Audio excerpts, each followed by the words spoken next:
Okay, so the main purpose of making this video is just to add some information or these concepts to your reviewer as part of the summative test. No? So, sisimulan natin sa Cartesian plane or yung tinatawag nating rectangular coordinate plane or system. No? So, the history of this topic, or if we talk about the proponent or kung sino yung nagpasimula ng Cartesian plane, no? Based na rin dun sa kinopya nyo nung nakaraan. So, it was René Descartes, no? So, kung lumabas man sa test, no? Question is, who is the proponent of this Cartesian plane?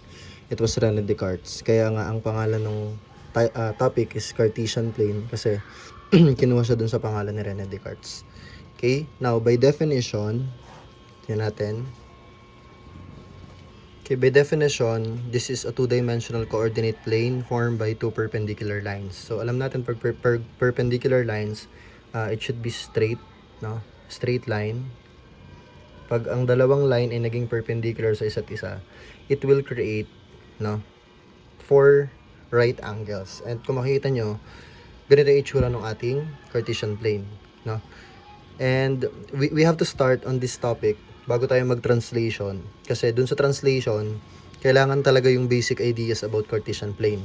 Dapat memorize nyo anong meron sa Cartesian plane, paano tayo nag-graph, how do we plot points, no?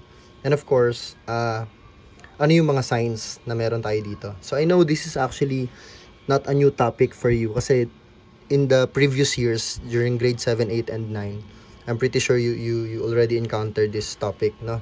Ginagawa lang natin is nire-reactivate lang natin, no?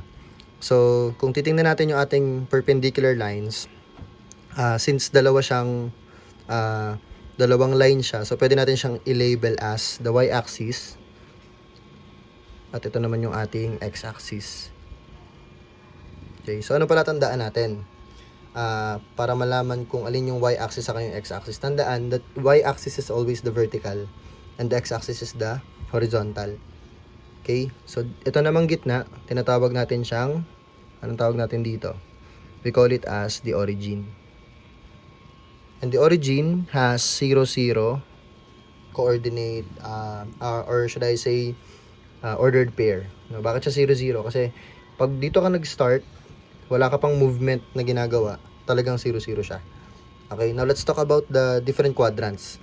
Cartesian plane was divided into 4 quadrants, no, which are named, no, first of which is the quadrant 1, no, which is located on the right part, upper part, and the quadrant 2 is located here, quadrant 3 dito sa may ibaba, at yung ating quadrant 4 dito.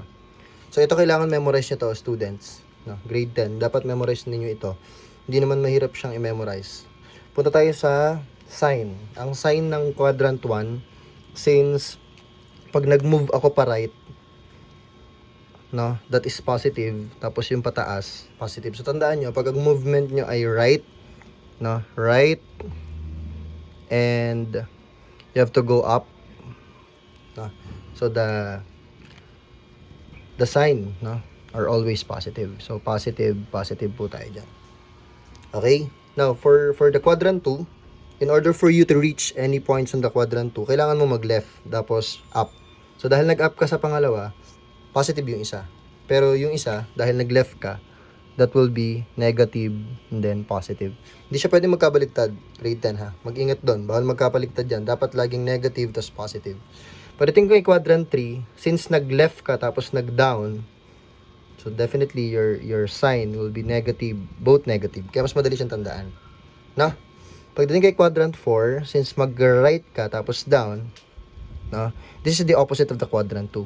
Positive and negative. Okay, so again, these are the basic concepts of Cartesian plane that you have to remember. So ano yung mga kailangan nyo tandaan? Itong y-axis, the x-axis, the origin, quadrant 1, 2, 3, and 4, and even the signs. Dapat memorize po natin yan.